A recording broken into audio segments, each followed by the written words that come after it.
আজকে দুপুরে আমি খেতে বসেছি সব হচ্ছে সবজির আইটেম।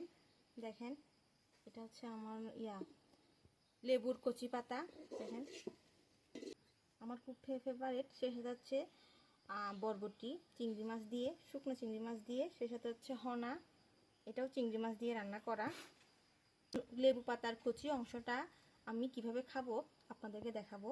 সামান্য এটার উপর একটু লবণের ছিটকা দিয়ে দিব, আর সেই সাথে থাকবে আমার মরিচ ভর্তা। এটা শীতল দিয়ে নাপি দিয়ে আর কি।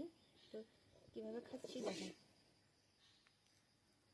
গরম ভাতের সাথে খেতে কিন্তু বেশ জোস। ওয়াও, জাস্ট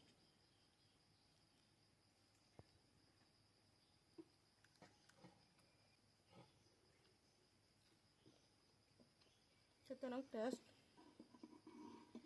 তাহলে আপনারাও খেতে পারেন এভাবে মরিচ ভর্তার সাথে।